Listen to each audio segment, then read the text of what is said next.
بات کرتے ہیں ایک بڑی خبر کی سعودی عرب کے حوالے سے اور پاکستان کے حوالے سے۔ ان دونوں ممالک کے جو تعلقات ہیں وہ مزید گہرے ہونے جا رہے ہیں، اور پاکستان کی طرف سے جو مین پاور، جو لوگ وہاں پر جا کر کام کرتے تھے، اب ان کی تعداد دگنی ہونے جا رہی ہے۔ اب یہ کیسے ہوگا، اس پوری صورتحال پر ہم بات کریں گے۔ عمران نعوان ہمارے نمائندے سعودی عرب سے جوائن کر رہے ہیں ہمیں۔ السلام علیکم نعمان، بہت شکریہ آپ کا، آپ نے ہمیں ہمارے لیے وقت نکالا۔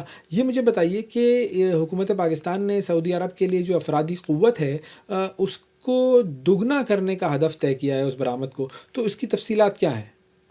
جی بالکل، سعودی عرب اور پاکستان کے درمیان چند دن پہلے ایک دفاعی معاہدہ طے پایا تھا۔ اس کے بعد جو دوسرا معاہدہ ہے وہ پاکستان اور سعودی کے درمیان جو ہے وہ مین پاور کے حوالے سے ہے، کیونکہ ولی عہد محمد بن سلمان کے ویژن 2030 کے مطابق سعودی عرب میں کافی سارے پروجیکٹ شروع ہو رہے ہیں، جس میں ورلڈ ایگزیبیشن اور فیفا ورلڈ کپ شامل ہے۔ تو اس کی کمی کو پورا کرنے کے لیے سعودی اور پاکستان کے درمیان ایک مین پاور کے حوالے سے ایک ایگریمنٹ سائن ہوا ہے، جس میں پاکستانی لیبر کی جو تعداد ہے تقریباً سعودیہ میں وہ تقریباً 2.7 ملین کے قریب ہے۔ اس تعداد کو بڑھا کے تقریباً 5 ملین سے ابو تک لے کے جانے کا ارادہ ہے۔ اچھا، سعودی عرب میں ہنرمندوں کی مانگ کن شعبوں میں زیادہ دیکھی جا رہی ہے اب؟ جی بالکل، یہاں پہ بہت یعنی سارے شعبے ہیں، جس میں اگر ہم بات کریں وائٹ کلر کی بھی کافی جاب ہیں، بلو کلر کی بھی ہیں، اور لیبر کی بھی کافی ساری کیٹیگری ہیں، جس میں نوجوانوں کے حوالے یعنی جاب کے حوالے سے ڈیمانڈ پائی جا رہی ہے۔ اور کچھ ماہ پہلے سعودی گورنمنٹ کی طرف سے ایک لا آیا ہے کہ جس کے مطابق جس ملک سے وہ آ رہے ہیں ان کے سرکاری اداروں سے یا ان کے اداروں سے رجسٹر اداروں سے آپ ڈپلوما یا ڈگری حاصل کر سکتے ہیں۔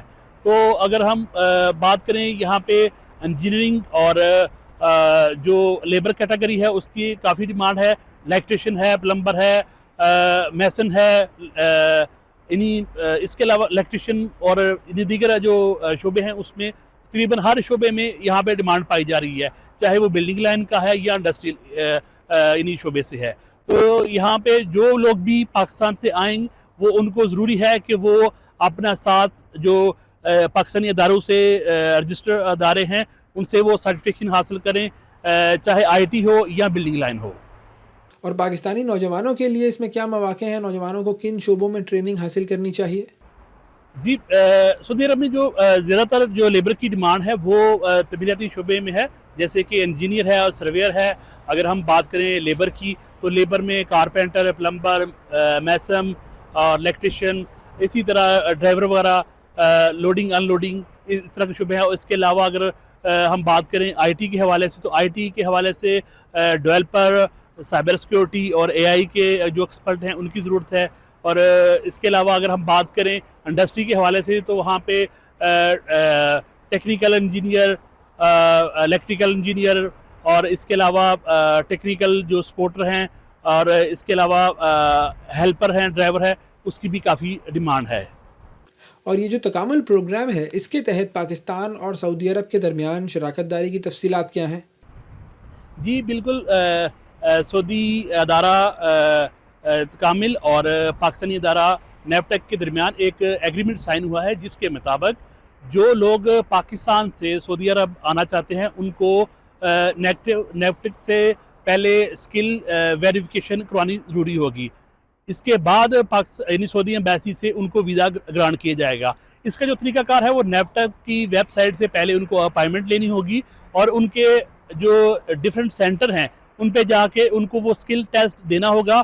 جب وہ اسکل ٹیسٹ پاس کریں گے اس کے بعد وہ آگے ان کا جو ویزا پروسیس ہے وہ جاری ہوگا۔ پاکستان اور افغانستان فوری جنگ بندی پر راضی ہو گئے ہیں۔ دوحہ میں مذاکرات ہوئے اور ان مذاکرات کے بعد یہ اعلان سامنے آیا ہے۔ آئیے دیکھتے ہیں اس پر ایک رپورٹ۔ تنازعات کا حل بات چیت ہے، نہ کہ لڑائی۔